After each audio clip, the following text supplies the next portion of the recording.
Hey everyone, welcome to a most nutritious episode of the Bodybuilding.com podcast. I'm Nick Coleus, she's Heather Eastman, and we're happy to have you listening, as always. And we're happy to have Dr. Jose Antonio visiting us as well from faraway Florida, coming all the way to Idaho. First time, I'm assuming. This is my first time in the beautiful city of Boise. Oh, okay. Although it's kind of gray. Yeah, I'm used to sunshine, palm trees, beaches, dolphins. This is the way it should be. The sun is the enemy, man. You're in the Northwest now.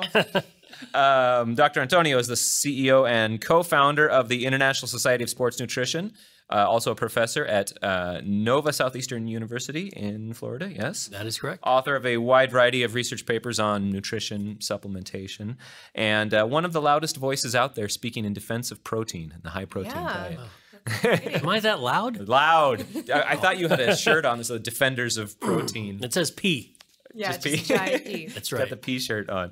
So now people who read Bodybuilding.com regularly, they love their macros. We hear in the comments, right? This is a macro conscious group generally. So when you talk about a high protein diet, what are you talking about? A high protein diet? Okay, that's a good question. I love the fact that people obsess over macros and particularly protein. Now, what's interesting about protein is, as you well know, you probably interviewed like 5,000 people, 10,000. Easily. The RDA for protein is what, Heather? 0.8 grams per... Wow, she gets an A+. I like that. I was going to say that. Yeah. 0.8 grams per kilo per day, right? Which is enough, I always say, to feed my hamster. What is that per pound? A kilo is that's 2.2 pounds. Right. Very good. She paid attention in science class. I like that. Yeah, 0.8 grams per kilo is the recommended dietary allowance or daily allowance. We've actually known for probably 4 or 5 decades that the RDA is way too low. And in fact, what's interesting is clinicians seem to stick to this RDA and maybe even a little bit above it. But what's interesting is if you watch athletes and what they do and how they train and how they eat, they all eat well above the RDA. And so really the sticking point was this. What happens to your body if you eat well above the RDA? Does it have any health consequences? Is it harmful? Is it bad for your kidneys? And so people have sort of argued about, well, when does high protein intake become high? And I've always defined it as you got to hit at least 1 gram per pound or 2.2 grams per kilo. And once you get above that, then we'll define it as high. But really, to me, the baseline intake for all athletes should be about 1 gram per pound or 2.2 grams per kilo. Anything below that, I define as sort of moderate intake. And that applies actually not just to bodybuilders and strength power athletes, but it also applies to endurance athletes. Of course, if you don't work out, then none of this applies. Okay. So now, somebody who maybe doesn't really like counting or calculating their macros, doesn't really like bothering with calories. If they were just going to bother with one thing and say, all right, you know what, I'm going to focus on eating 1 gram per pound of body weight or 20 grams every meal or whatever it is, and just let the rest of my diet fall where it may, let the chips fall where they may. What could they do with just that approach? Well, actually, one of the things I tell my students is that nutrition shouldn't be about mathematics. I mean, you shouldn't have to count carbs, fat, this and that, and what's the percent of, am I hitting a 40, 30, 30? To be honest, I think it's all a waste of time. Because ultimately, even for high-end athletes, if you focus on the one number, and that one number is how many grams of protein do you get per day? So if you weigh 200 pounds, aim for 200. If you hit 250, great. If you hit 150, okay, that's not so great. Maybe you should bump it up the next day. And when you hit your protein needs per day, what you should do is end up backfilling carbs and fat. And typically what happens is this. Let's say I work with endurance athletes.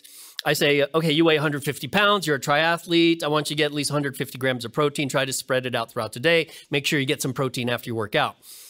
Backfill the rest of your diet with carbs and fat. And typically with endurance athletes, they eat so much volume of food that it's not a problem getting the carbs and fat. Bodybuilders are kind of a tricky, they're kind of, well, not tricky. They're special. They're kind of odd in the sense that, in fact, if you ask some bodybuilders, they say, well, we're not doing a sport. This isn't a sport. We just are up there in our underwear. It's a lifestyle. Exactly. It's a lifestyle where you pose in your underwear. For them, it's kind of tricky because they're not really performing a sport. So when people say, I always ask people, what's your goal? Are you trying to run faster? You're trying to lift more weights? But if the goals look prettier, it's much harder to define the end point because what the hell's looking prettier? Well, usually it's you gain muscle, you lose fat.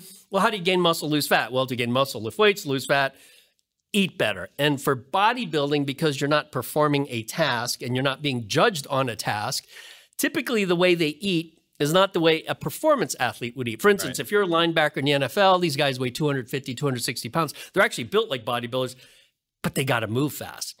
The way they eat should be different than a guy standing on stage who's ripped at 250 pounds. So bodybuilding nutrition, or what I call physique nutrition, is much different than what I like. I actually prefer sports nutrition because you're training for a goal that's measurable. Right. And unfortunately, bodybuilding's not really measurable. It's, I like the guy with the big pecs, or I like the girl with the big butt, or whatever. Yeah, So now that bodybuilder who may be listening to this, they probably heard that standard of 1 gram per pound of body weight, and they go, "That's really low." Yeah, you know, Right, that's very low compared to some of the recommendations that have been in programs on our site over the years. What happens between 1 gram and 2 grams, or 2.5 grams? That's a damn good. Oh, can I say that? Yes. Oh, yeah, you can Say whatever the hell you want. That's a damn good question. Here's why: because there's only one human being on the planet who's done research looking at super high protein diets. You know who that is? Me. I thought so. See, You were talking to him. now, Felt like a trick question. in fact, 1 gram per pound is the baseline. That's sort of like, you know, the minimal amount you should do. Now, I remember this was like 4 or 5 years ago. I had a conversation with one of my students who happened to be a recreational bodybuilder. And just for shits and giggles, I can say that too, can I? Yeah. I said, "Hey, you seem to eat a lot. How much do you eat?" And he sort of went through the Rolodex in his head, and he's like, let me calculate. Oh, I eat about 300 grams of protein. And so I got my calculator out. I'm like, wow, you're getting almost 3 grams per kilo. Wow, that's a lot. Right. And so it prompted an idea in my head. I said, how come no one's ever done a study where you just get guys and girls who lift weights to eat a lot of protein? It seems simple, and I realized why no one did it. So we embarked on the first study where we had guys and girls who lifted weights consume 2 grams per pound. So that's 4.4 grams per kilo, which is a lot of eating. And something How much interesting. of that was shakes? It's almost all shakes. Oh, okay. Yeah. Okay, I was going to say, because you wrote an article for us where you recommended trying to get as much protein as you could from whole food. Oh, I still recommend that. But there's a point where once you're getting enough, once you eat enough whole food, you just don't want to eat. Just guzzling shakes. Yeah, and I'm telling. And what's interesting? Okay, so we did, and I'll get to that. We did the. It was 2 grams per pound, or 4.4 grams per kilo. We did it for 2 months or 8 weeks, and we didn't change their training. We're like, okay, don't change your training. The goal is just to get a lot of protein, and they had to do it through shakes because it is. I don't want to say it's impossible to do with food, but unless you sit at home and don't have a job and you eat chicken all day, it ain't happening. So The alarm for 2 a.m. Exactly. drink it. That's the old. you literally have to be a professional eater, which is kind of nuts. So all these guys, like, in fact, they all said they had to figure out how to put themselves on an eating schedule, meaning take a shake just to hit the 4.4 grams per kilo. And what happened after 8 weeks, when we tallied the data, I think we finished with like 50 subjects. We found something interesting. The group that ate a lot of protein, they didn't gain any weight. They didn't gain any muscle. They didn't gain any fat. Nothing happened, which is really interesting. And we can get into mechanisms if you want, get into that science stuff. But people are like, well, how can you eat that much protein and not get fat? Well, there are things that happen to your body when you consume protein. But the key thing we found is that the upper limit, it seems, for protein intake needed for, let's say, gaining lean body mass might be between 2 and 2.5 grams per kilo, which is a little over 1 gram per pound. Now, is it a waste to do more than that? The answer to that is no, because you still utilize it, but it may not be utilized for building muscle. It's utilized for other things.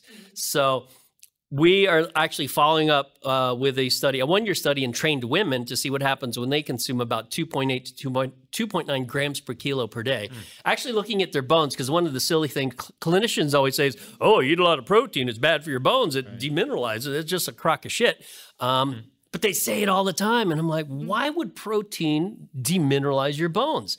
And so we actually are halfway through the study. We have 6 months of data. I actually presented it at a conference last week in Florida, and nothing. You could eat female athletes can eat a lot of protein, and your bones are fine. It's absolutely fine. So should protein just be considered free calories? Should protein be free calories? We'll put it this way. It's very difficult to get fat if the only thing you overfeed on is protein. And I think at least that's what our data says, and other data, maybe not on such well-trained athletes, sort of suggests the same thing. But I think what's interesting about protein is that we all know about the thermic effect of feeding or food. Your audience is quite well aware of that. But there's also another thing that it might affect. It's called NEAT or NEAT, non-exercise activity thermogenesis. So if you eat a lot of protein, maybe it causes you, for whatever reason, to just move. And we're not talking formal exercise. We're just talking movement. Non-exercise activity thermogenesis could be fidgeting. It could be walking instead of standing. It could be taking the stairs instead of the elevator or escalator. It could be going like this because you have protein farts. It could be that. Hey, anytime you're moving, it's non-exercise activity thermogenesis. So put it this way, moving is always better than not moving, and it doesn't have to be formal exercise. Okay. And when people say protein, you think whey protein, or you think a powdered form of protein. Would that same sort of thing apply to somebody who's just taking in vegetable-based protein? I'm a big fan of a veggie protein shake, I have to say. It feels more like food. There's actual, fiber and nutrients in it a lot of the time. A lot of them match up fairly well, amino acid profile-wise these days. Is it every bit as good when you think of it that way? Okay, vegetarian protein. We actually had one of our subjects was a vegetarian bodybuilder. He had to do 6 to 8 shakes a day. Just to get his protein intake. I mean, I don't know how you do that. Right. Oof, that's a lot of shakes. Even if you could do the whey in the case, and that's just a lot of shakes. Is it doable? Yeah, it's absolutely doable. However, when you do head-to-head studies of milk-based proteins, particularly compared to vegetarian-based proteins, milk-based proteins always do better. However, you can make up for the lack of quality in vegetarian proteins by increasing volume. If you put it this way, if you drink enough of it, it doesn't matter. You're getting plenty. But I know I work with a lot of smaller women, endurance athletes, who their intake of food may not be quite adequate. So the quality of protein they take in becomes critically important. But when you're dealing with guys who eat volumes of food, it probably doesn't matter because they're getting so much protein. Okay. Go ahead. I was going to say, so I'm interested because a lot of these newer bodybuilders, they're really studying the science behind their macros, so they get what protein does. And really, in your studies, did you take a look at how the other two macronutrients really interact with proteins? If you're having protein in a high-fat meal or if you're having protein in a high-carb meal? Because I hear a lot about, people trying to really dial in the science. And that's what makes bodybuilding kind of an art and a science in some ways, that people they're trying to really nail down this elusive the meal thing, is such a thing. Yeah. Yeah, and actually what you ask would make for a very complicated scientific study, and that's why no one studies it. Really, the studies I did were quite simple. Don't change your diet. We're just going to throw a ton of protein on top. When you start manipulating carbs, fat, and protein, now you're getting into an area where compliance becomes a huge issue in these studies. In fact, that's why you rarely see studies on the ketogenic diet. Why? Because compliance is hard as hell. I mean, who wants to eat 70% fat? So all of these diet studies, I commend any scientist who wants to do this, because I wouldn't do it. I mean, I call my studies high-protein diet studies, but in fact, they're really high-protein supplementation studies. Now, when you're looking at ratios of carbs, fat, and protein, again, for bodybuilding, because as you mentioned, it's really more of an art than a science, a lot of things will work for reducing body fat. To me, gaining muscle is more a function of training, more a function of training plus diet, whereas losing body fat is probably more a function of diet alone. That probably plays a more critical role.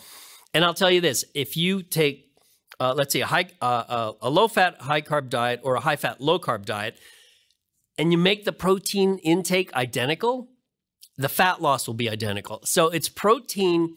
Protein is the key driver of fat loss. It's not, well, I dropped my carbs or I dropped my fat. It's like, it doesn't matter if you drop your fat or carbs. It's protein that's the driver. Okay. Yeah, you don't often see the low protein diet. So exactly. You're right. Well, actually, not on purpose. The ketogenic diet is somewhat low in protein. It is low in protein. Yeah. Yes, you have to be. That's why because it sucks. They call it moderate protein. Moderate protein. I watched an intermittent fasting documentary where a guy was committed to a low protein diet, and he was just eating this giant bowl of raspberries, and it was taking him all day to eat this bowl of raspberries. That's nuts. Yeah. and so you touched upon, and you kind of, you said, debunked the whole, it's bad for your kidneys, it's bad for your bones. Without going too deep into the science, can you kind of just give us a little overview of why? Because we hear that a lot. Oh, it's so bad for your kidneys. Oh, it's, you know, it's going to leach the calcium out of your bones. Yeah, well, the bad for your kidneys, I heard that back in grad school when, God, who was president? Ronald Reagan. Do you remember when Ronald Reagan was president? I remember that guy. Yeah. Back in grad Great school for me. So, but I remember my professor saying that, if you eat too much protein, it's bad for your kidneys. It's even in textbooks, actually. In fact, it's still in textbooks, which is kind of annoying. But the idea is this.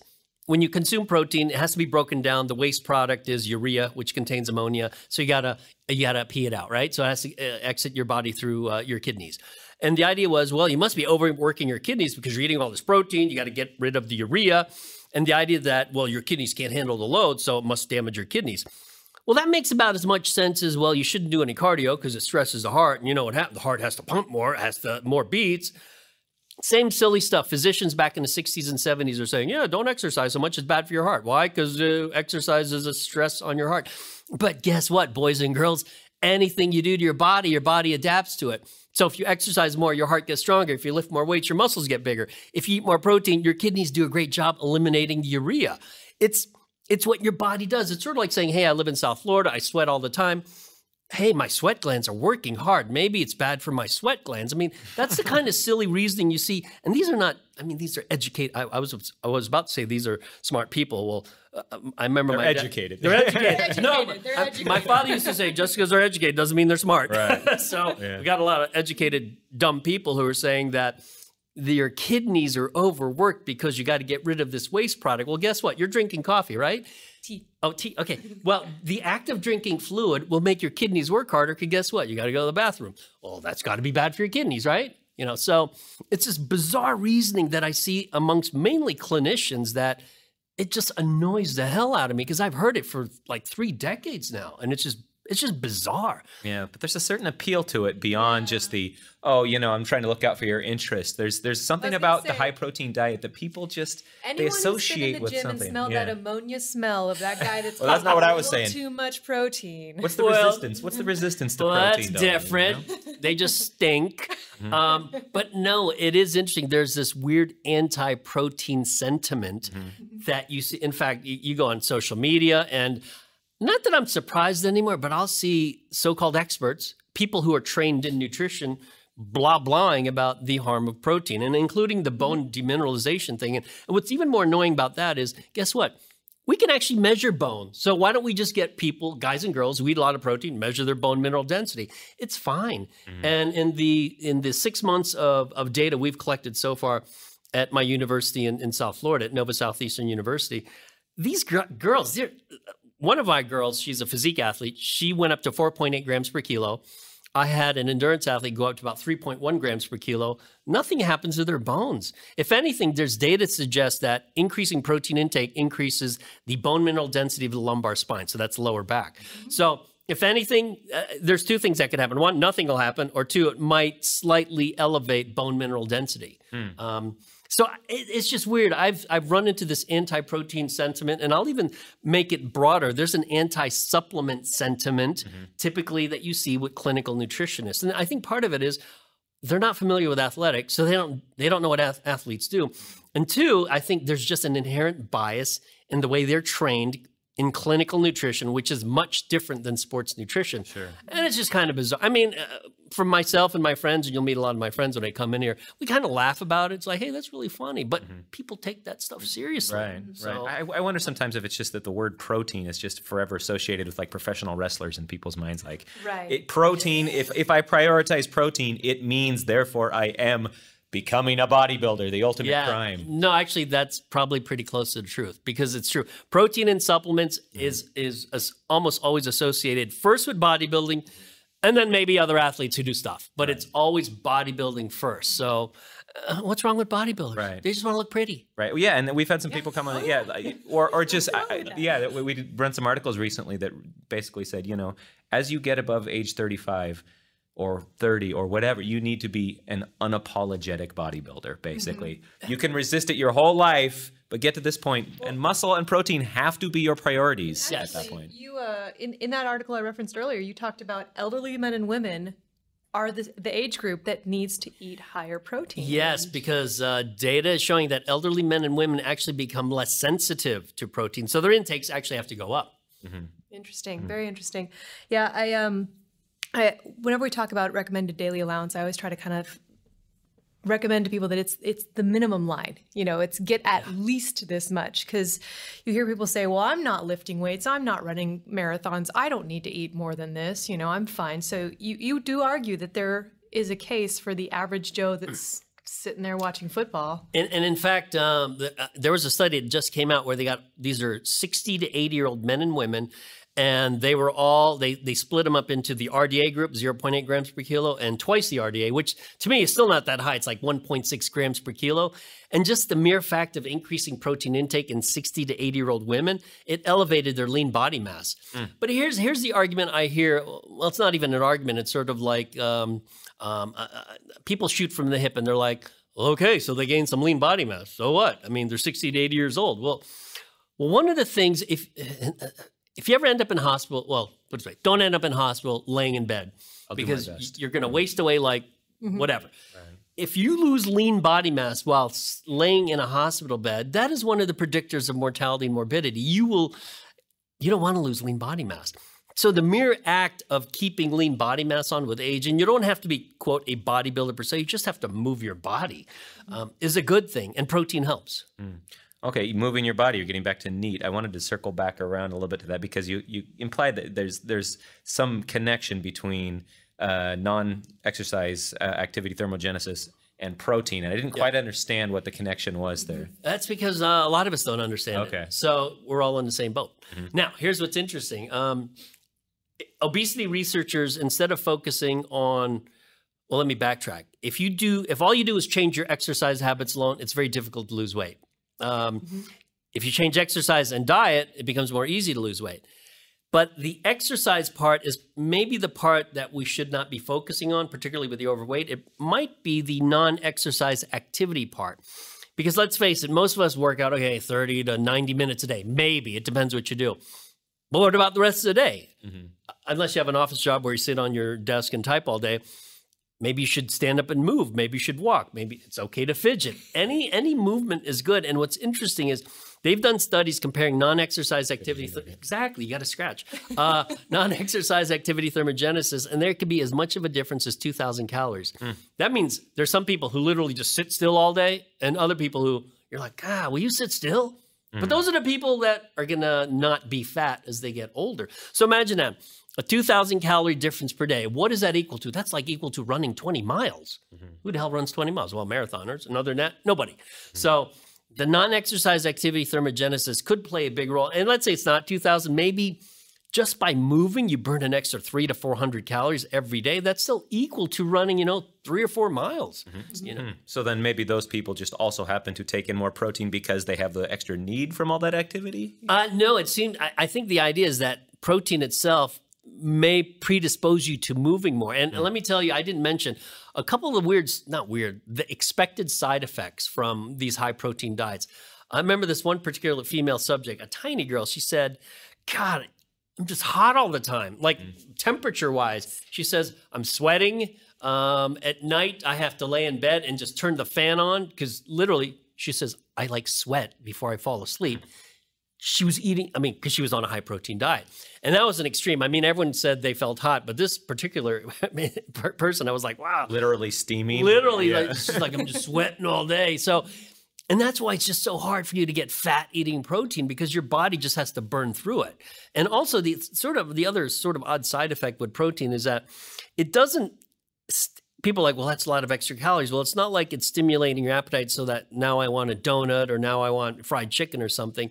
I think in the long run, it might end up blunting your appetite a bit. So you end up not eating or craving junk. I think that's sort of what happens with a lot of people. Interesting. I find that when I have a shake after a workout, it only makes me hungrier. Really? That could just be that I'm really hungry. I don't know. I find that when you're actually chewing protein, because as a bodybuilder, you're eating a lot of chicken and a lot of stuff that has to be chewed. Yeah, you get to a point where you just don't want to eat anymore. And is this after cardio or weight training? Both. Oh, it doesn't matter. So I'm just generally a hungry individual. Yeah, bodybuilders eat all the time. okay. Well, one of He's sitting over thinking, I think he has cancer. So one of the He has a questions tumor. we get asked a lot are, what are some of the best food sources of protein? And since we have you here, and you are, And the answer is expert. clearly eggs.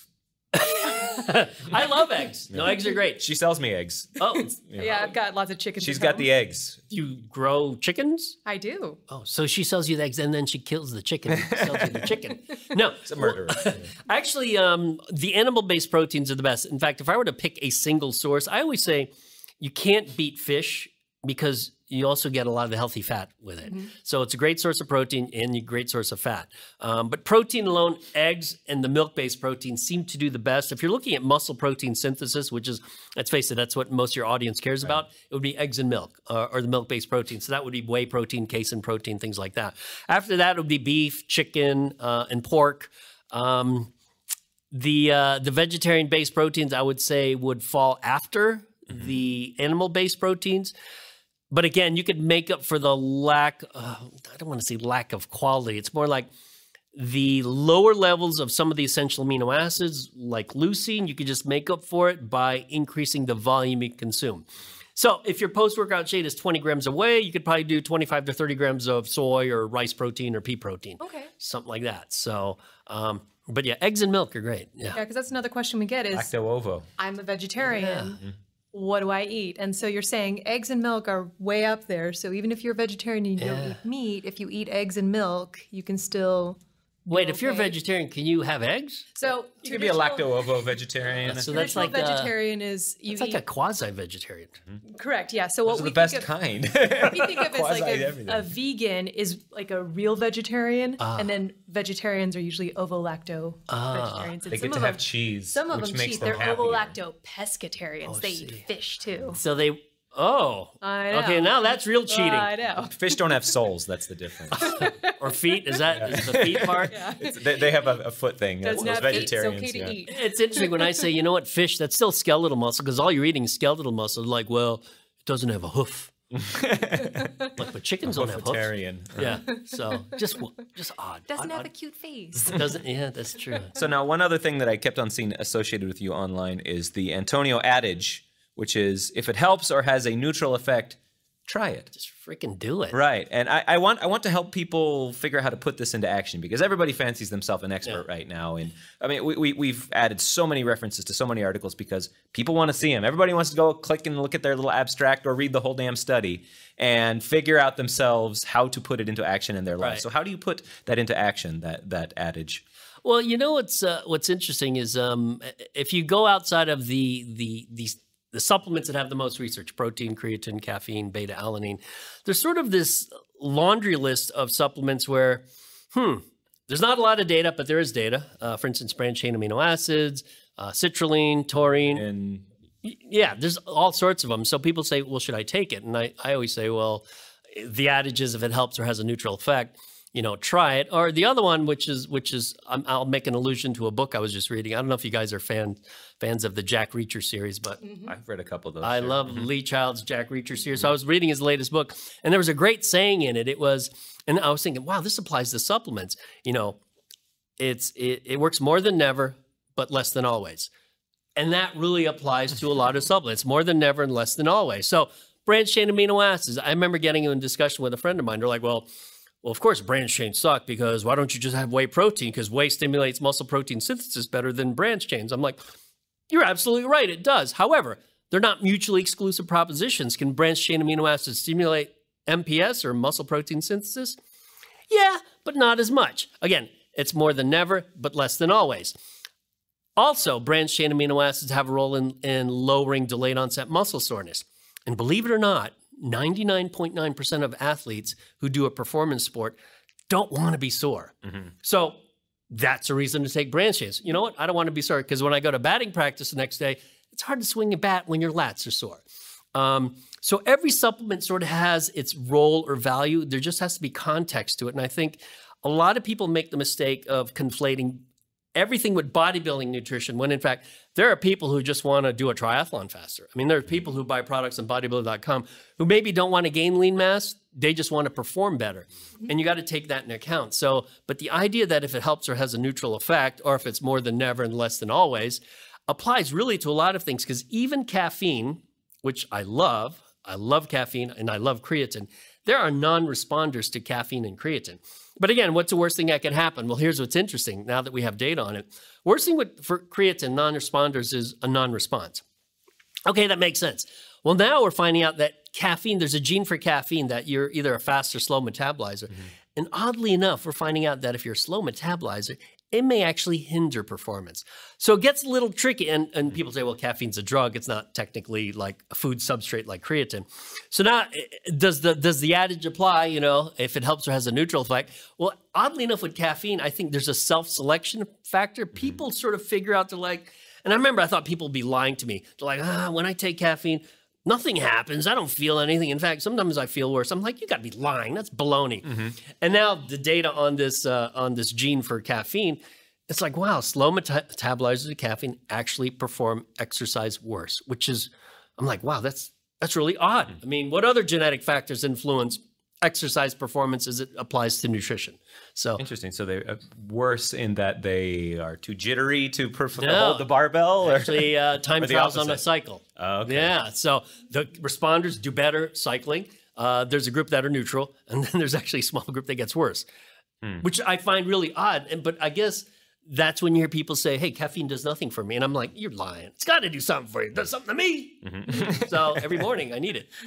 Yeah. How much we talking about here? A lot. A lot. I got up at 3:45 to come here. That's what I'm more interested in, is the high dosage of caffeine. You know, what's the lethal dose there? Oh, lethal. Oh, well, actually, there's data on caffeine overdose.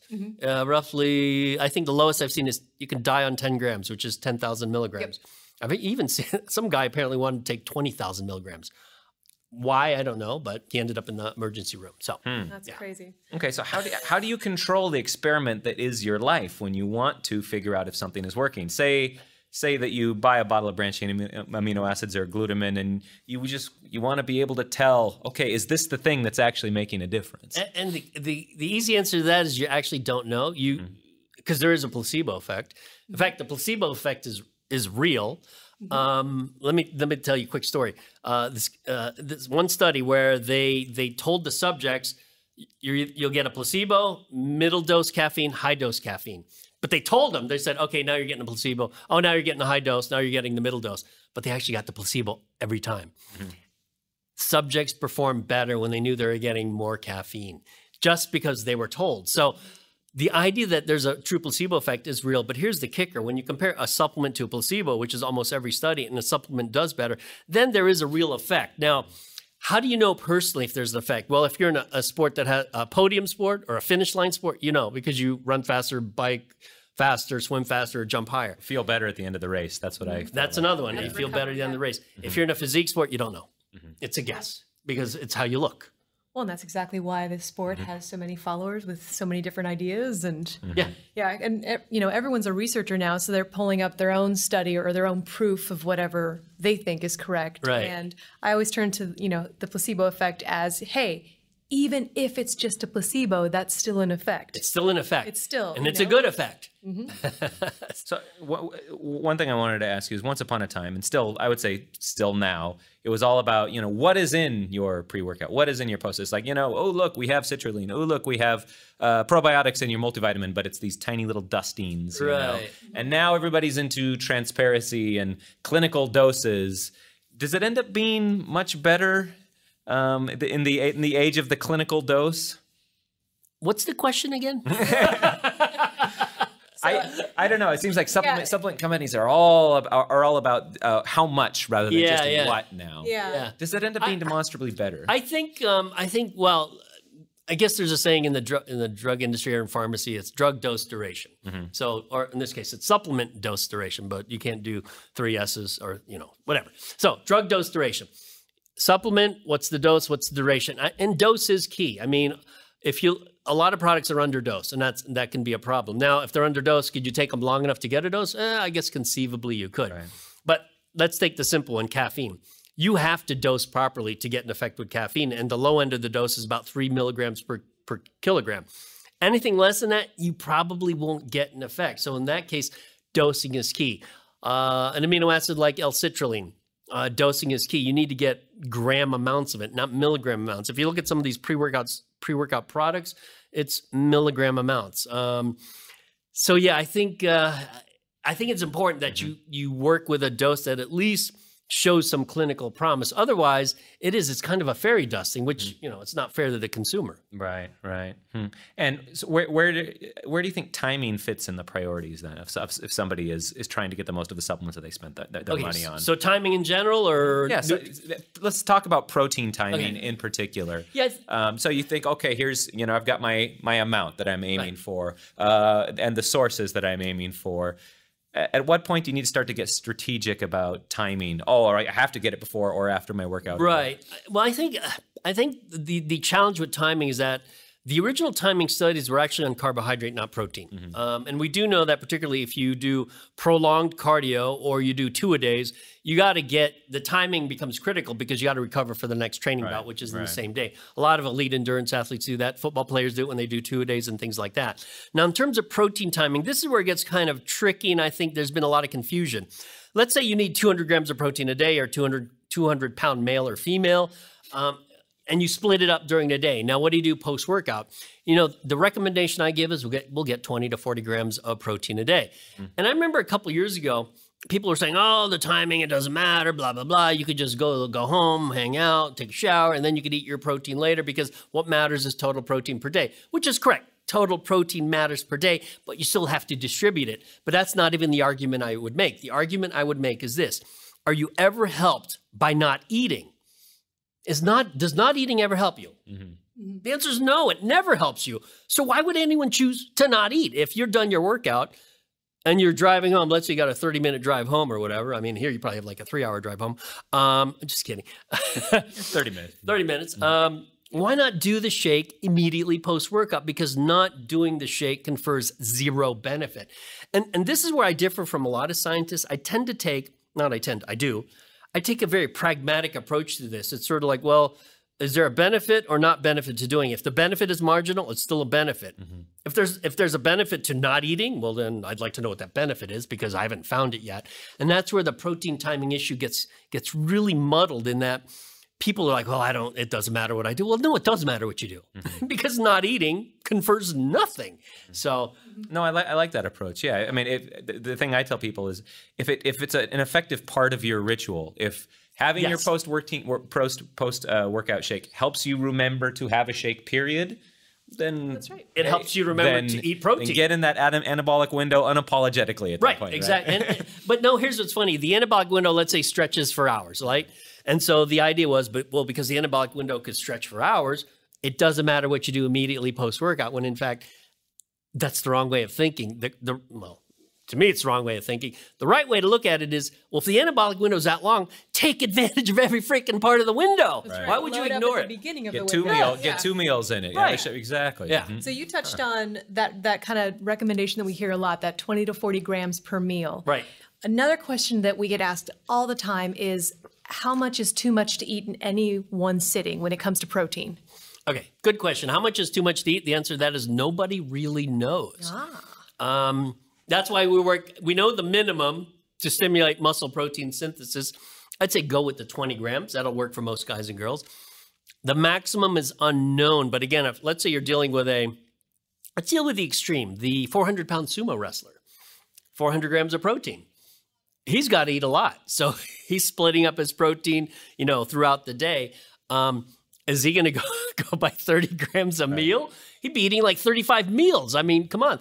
So, and even take an NFL lineman who weighs 300 pounds to get 300 grams of protein, 30 grams a meal. I mean, you're crazy. And here's the thing. I mean, I don't want to get into like a lot of like hardcore biology, but think of this from an evolutionary standpoint. Human beings evolved basically to withstand starvation, and then they would gorge if food was plentiful. Now imagine you've been starving for 2 days, you finally catch a deer, you want to eat, and your caveman buddy says, you know what, 30 grams of protein, that's it, stop. And you're like hungry. You're like, well, you just want to eat and eat and eat. You want the whole deer leg.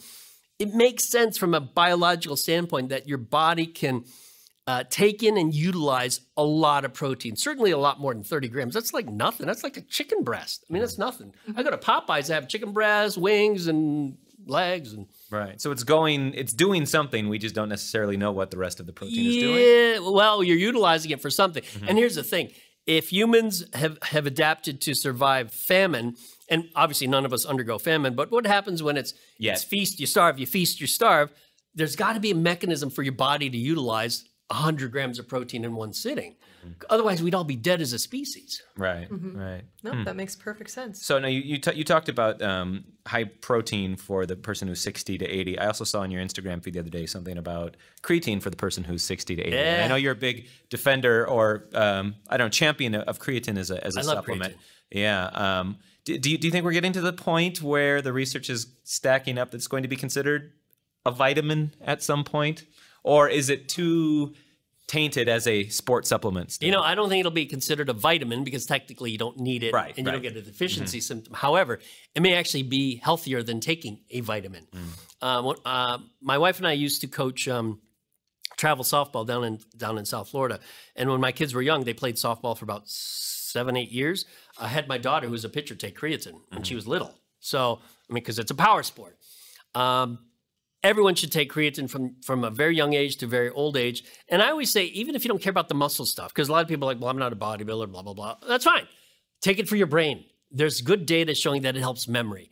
It serves as a fuel, actually, for your brain. So that is reason enough alone to take. In fact, there's data that suggests that if you compete in a sport where head trauma is a possibility, soccer, the fight sports, mixed martial arts, boxing, football, take creatine for your brain. It protects it. Interesting. Yeah. Now, just out of curiosity, because you said at the very beginning that you kind of discourage treating food like math or doing math to try to figure out what to eat. Nutrition should not be about mathematics. That's what you said. So if someone is not a, food scale person, they're not weighing every single calorie. Yeah. Can you kind of, how would you, what kind of signs would you look for that, hey, maybe I need to increase the protein. Hey, maybe I'm getting a little too high. Are there certain kind of signs, symptoms that people can look for? Well, to me, I think it's a question of, if you make the right food choices, you actually don't even have to count protein grams. I think if most people, let's say, eat 3 meals a day and then have 2 snacks, so technically that's 5 meals a day. But let's say in each of those meals, they get 20 grams of protein. That is actually enough for most people. And I guess guys, the serving size will be greater than, let's say, girls. And the emphasis would be on whole foods and whole protein and things like that. And if you need to do 1 shake post-workout, that to me is fine. And you don't have to count anything. You're just looking at the kinds of foods you eat. What's interesting is a lot of people even have a hard time with that. That's some simple stuff. So you'll notice someone get cranky because they don't have enough sugar. But people get cranky if they don't have enough protein. But I don't know. Actually, maybe you. I get cranky if I don't have enough coffee and white rice. So those are two of my favorites there. People think, it's funny on Twitter is really kind of funny. This guy accused me of being anti-carb. They're like, you do all this protein research. You're such an anti-carb person. I'm thinking, has he ever sat down and had dinner with me? I eat like a bowl of rice. I'm like, I grew up eating rice all day. But I was like, this guy's crazy. It's crazy. Now, one other thing I wanted to ask. So the winds of favor are always blowing for or against one supplement or the other. Yeah. So it seems like branched chain amino acids are really popular, and then there will be a community that's totally anti. And glutamine is one that we hear about all the time, where it was the be all end all, and now when you run a glutamine piece, everybody says glutamine is an absolute scam.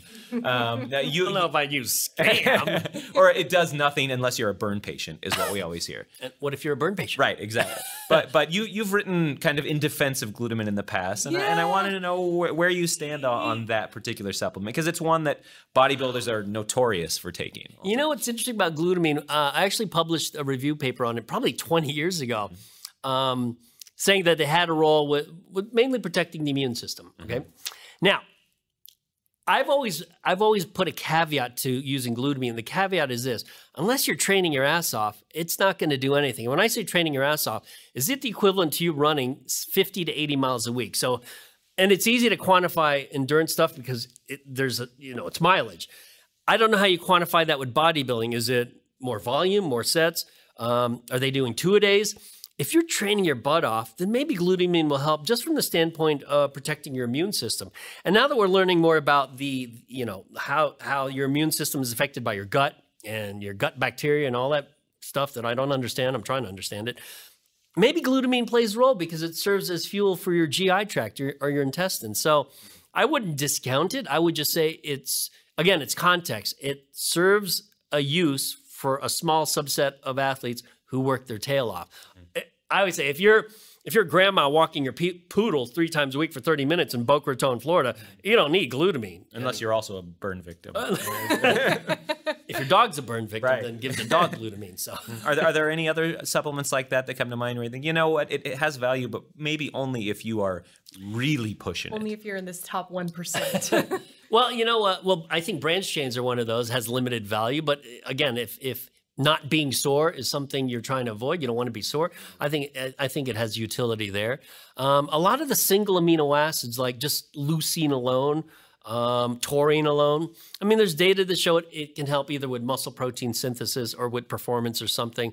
But again, the utility is limited, but it doesn't mean it's useless. And I think it's weird in this industry, and sometimes in the science industry, people paint this sort of black and white or it's a zero-sum game. Well, if you do this, you can't do that. Well, I remember when I gave my talk on protein, one of the criticisms was, well, if you eat a high-protein diet, it limits the intake of fiber. And I'm thinking, how the hell does it do that? So if I eat a steak, I can't have broccoli with it? And so this either-or mentality not only exists with clinicians, but it even exists with scientists sometimes. It's not, don't take branched chains because whey protein's better. Well, it depends what your goal is. And I guarantee you that if you're riding a bike for 4 hours, you're not sucking down whey protein. Well, maybe you are, but you'll be throwing up. You're probably taking a branched chain amino acid cocktail with caffeine and sugar or whatnot. So context is critical for a lot of these supplements. Yeah, definitely. Yeah. Branched chain amino acids and endurance athletes have an interesting relationship too. I feel like I don't know a lot of endurance athletes who take them religiously, but after I started working here, I remember thinking like, bodybuilding and branched chain amino acids doesn't really make sense because they're getting so much protein. But for an endurance athlete, branched chain amino acids seem to make a lot more sense. It does. In fact, that's where I've seen, oddly enough, in South Florida, most of its use, and usually as something they consume during, particularly a bike ride. It's hard to do it during a run because you have to carry stuff. I mean, runners. I chew them during mountain races. Oh, and it tastes like shit, but I find them incredibly effective as just a He's a weirdo. It's okay. Or I'll swallow a capsule, or if my throat's really dry because I'm thirsty, I'll during a race. And you chug it, but no, there's little pills. Oh, you don't even wash it down with... I'll try, but it depends on how much water I have, Yeah, exactly. Oh, wow. But I mean, yeah, within the context of competition or long training, you think that's the place where that can be most beneficial? I think it is, or within the context, competition, hard training, because the next day you don't want to be crazy sore. Right. That way you could go out and bike or swim or whatever you're doing. Right, and the soreness connection is one that we have used a lot over the years in articles here. Is that how do you benefit from that? Like, it's not like taking Tylenol or something. Right. Well, the NSAIDs are different because the NSAIDs may actually inhibit recovery long term, whereas branched chains or branched chains could help. Like, for instance, you say you compete in mountain bike racing? No, trail running. Trail running or something like that? You could call it competing. I usually come in last. Well, hey, you're still racing. Exactly. In South Florida, I'll use the word compete. I race in stand-up paddling races. So they range anywhere from 3 miles. The longest race I've done is a race around Key West Island. It took almost 3 hours to do. You're pretty beat up, and even training for it, you get beat up. And the last thing you want to be, at least for me, and maybe it's a personal thing, to me, being sore carries no value because it inhibits the way you train. And I think when physique athletes think of soreness, they think of, oh, I worked out hard, I feel good, it's good, yeah. And there is some evidence to show that damage is needed for producing hypertrophy. Whereas for 99% of sports, it's not important. You don't want to be sore because it inhibits the way you practice. Whether you're playing basketball, volleyball, football, rugby, lacrosse, being sore is a bad thing, actually, because particularly when you're practicing a skill. And to me, one of the hardest skills is either pitching a baseball or hitting a baseball. last thing your pitcher. Terrible at both of them. Yeah. Well, if you're sore, then you're going to be really bad at both exactly. of them. So those are some circumstances or sports where it would be quite helpful. And if somebody's looking to capitalize on that, is it important to take it before? I think before and or during would help. Yeah, and I think again the dosing is probably more important. You know, I always say 5 to 15 grams, and just play around with the dosing. You can probably figure out what works best for you. Because I think one of the things people don't take into account is GI distress. A lot of people, like for instance, for me pre-workout, I actually can't take anything other than caffeine. Anything else, I get an upset stomach. So to me, I'm not taking protein. I'm not taking branched chains or anything like that. But in the middle of something, I can consume stuff for whatever weird reason. I don't get an upset stomach. But if I do it right before, like 20 to 30 minutes before, I'm like, I just don't. Even like electrolytes or something? Or? Yeah, I got to be in the middle of it for some reason. And obviously people experiment and they sort of figure this out. Sure, I like to have a big sandwich, like a really long one, like a hoagie. You know? Is there at least 1 gram per pound of protein? Oh, absolutely. I order it special. Okay, good. Then you're on track. Anything else, Heather? No, I think we've covered all the questions. Yeah. We've covered an incrable amount of information here. Thank you for coming and talking to us. Thank you. We'll see if we can.